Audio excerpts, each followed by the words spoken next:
Hi stenographers, welcome to Twinart's Steno-Type YouTube channel. Please like the video and subscribe the channel before starting dictation. Dictation will start in few seconds. I shall first deal with the problem of education and employment. I believe that the present system of university education, both in its content and in its methods, does not give any special training for employment except for white collar jobs. The number of white collar jobs, especially of a non-professional or non-technical character, is limited. One has to make it clear to the university entering student community that the demand of white collar employment is becoming less. They should not therefore waste their time and money in getting university education. Even white collar jobs should be made more easily available to young men and women who have completed their secondary education. There should be a much greater change, of course, at the university and college levels, which should be employment oriented character. Finally, university students must be given opportunity to do some practical work, manual or otherwise. When they finish their education, they will not just become seekers of jobs but start new economic activities on their own. If these suggestions are carried out, the prospects of rising unemployment among graduates will diminish, if not disappear altogether.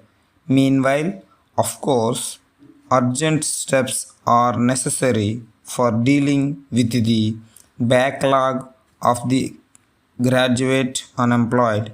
The second question on which I want to say a few words is the vexed problem of student unrest. This is not just an Indian phenomenon but of the entire world.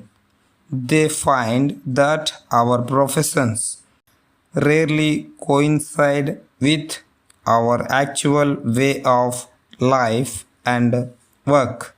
They find us out of date in our knowledge, ideas, and social attitudes.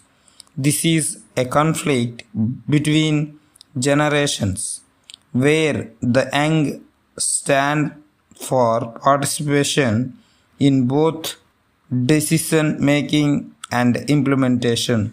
Speeches on discipline are no solution.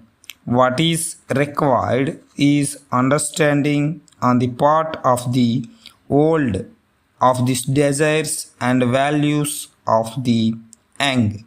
It is only friendship and affection that can bring about enduring student discipline.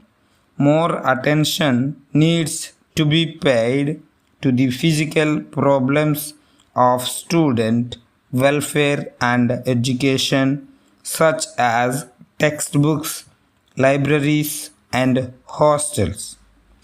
It is also necessary to provide more opportunities for student-teacher communications and dialogues. Finally, I would like to say something about academic standards. I know that our academic standards are undergoing changes because of increasing numbers, changes in the media of instruction, and inadequate education facilities. Our teaching methods have to change with the lecture system by seminars and tutorials. More rapid progress has to be made in the production of high quality textbooks.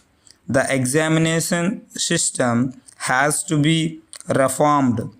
The evaluation must find a place for internal assessment. Our graduates constitute the bulk of what we may call the elite in our society, and it is this elite class that has to inspire the masses of our people with the sentiments of a common nationality. They cannot do if they are themselves divided in their minds and hearts by caste, communal, religious, regional, and linguistic barriers.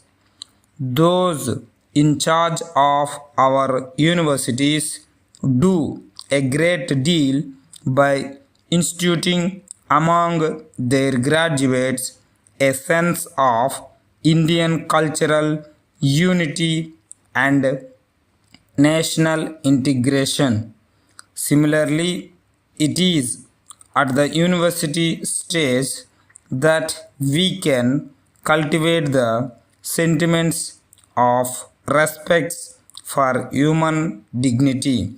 I wish you all success, my young friends who have graduated from this university in your future career.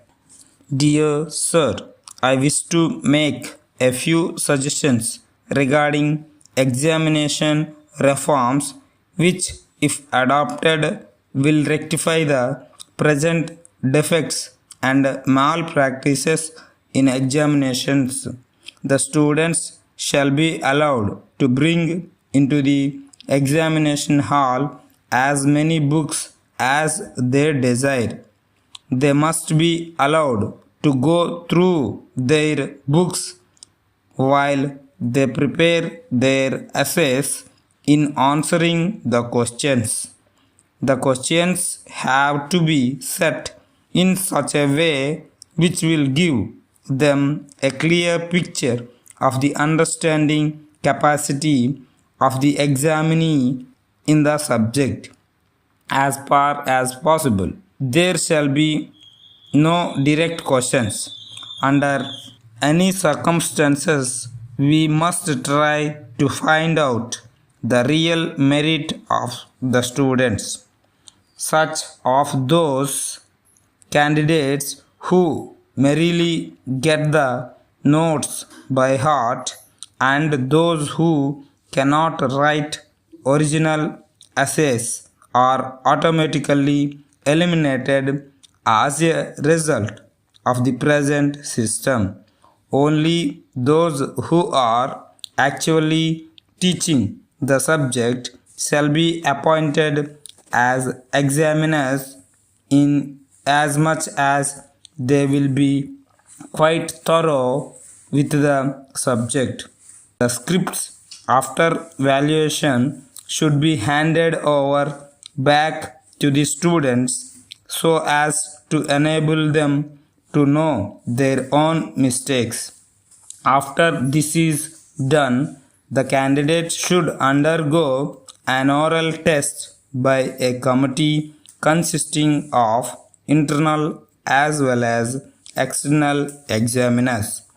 In view of the fact that there is growing unrest among the present day student community, the above suggestions may be considered. I request you to acknowledge the receipt of this letter. Yours faithfully,